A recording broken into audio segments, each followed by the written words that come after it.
അറബിക്കടലിനോട് ചേർന്ന് സ്ഥിതി ചെയ്യുന്ന മലബാർ തീരത്തെ ചരിത്രപ്രധാനമായ ഒരു തീരദേശ പട്ടണം. അറബ് വ്യാപാരികളുമായി സുഗന്ധദ്രവ്യങ്ങളും മറ്റു വസ്തുക്കളും വ്യാപാരം ചെയ്യുന്ന ഒരു വാണിജ്യ തുറമുഖം കൂടിയായിരുന്നു ഇവിടം. പരപ്പനാട് എന്ന പരപ്പനങ്ങാടിയുടെ പേരിനുള്ളിലെ പൊരുളറിയാം. പരപ്പനാട് കോവിലകം രാജകുടുംബത്തിൻ്റെ ഭാഗമായിരുന്നു പരപ്പനങ്ങാടി. 1425 രണ്ടായി വിഭജിക്കപ്പെട്ട പരപ്പനാട് പിന്നീട് പരപ്പനങ്ങാടിയായി രൂപാന്തരപ്പെടുകയായിരുന്നു. പരപ്പ് എന്നാൽ പരന്ന ഭൂമി എന്നാണ് അർത്ഥം. പരപ്പനാട് എന്ന വലിയ പ്രദേശത്തിന് കീഴിലുള്ള ഒരു വിപണി കേന്ദ്രമായിരുന്നതിനാൽ അതിലേക്ക് അങ്ങാടി എന്നതിനെ കൂടി ചേർത്ത് പരന്ന ഭൂമിയിലെ വിപണി എന്നർത്ഥത്തിൽ പരപ്പനങ്ങാടിയായി മാറിയതാകാം എന്ന് കരുതപ്പെടുന്നു.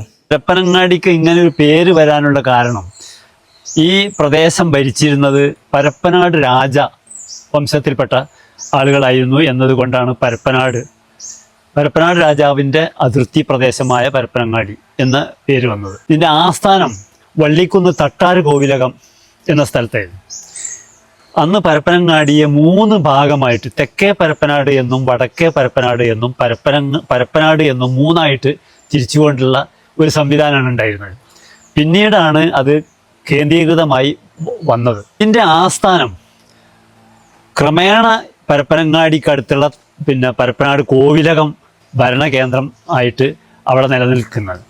യഥാർത്ഥത്തിൽ പരപ്പനങ്ങാടി എന്ന പ്രദേശത്തിന് അങ്ങാടി എന്ന് ചേർത്ത് പറയുന്നത് ഇന്നുള്ള പരപ്പനങ്ങാടിയുടെ ആസ്ഥാനം എന്ന് പലരും മനസ്സിലാക്കിയിട്ടുള്ള പരപ്പനങ്ങാടി റെയിൽവേ സ്റ്റേഷൻ പരിസരത്തുള്ള ടൗണ്, നമ്മൾ പറയുന്ന ടൗണ്, അതല്ല യഥാർത്ഥത്തിലുള്ള പരപ്പനങ്ങാടിയുടെ ആസ്ഥാനം.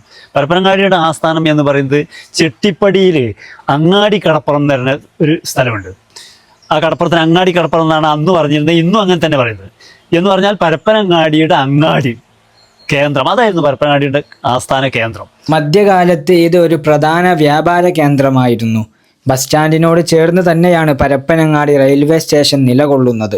കോവിലകം കൊട്ടാരവും ഊട്ടുപുരയും കുളവുമെല്ലാം 6 വിസ്തൃതിയിൽ ജീർണിച്ച് കാടുപിടിച്ച നിലയിലാണ് ഇപ്പോഴുള്ളത്.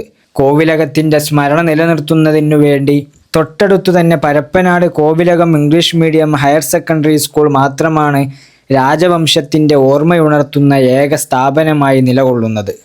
ഏറെ ചരിത്ര പ്രാധാന്യമേറിയ ഇത്തരം നിർമ്മിതികൾ കാടുമൂടിക്കിടക്കുന്നതിനു പകരം അവയെ പുനരുദ്ധരിച്ച് സംരക്ഷിക്കേണ്ടിയിരിക്കുന്നു. ഇതല്ലാത്ത മറ്റു പല കാരണങ്ങൾ കൂടി പരപ്പനങ്ങാടി എന്ന പേരിന് പിറകിലുണ്ടായേക്കാം. അറിയുന്നവർ പങ്കുവെക്കുമെന്ന പ്രതീക്ഷയോടെ മാസ്സലാമ.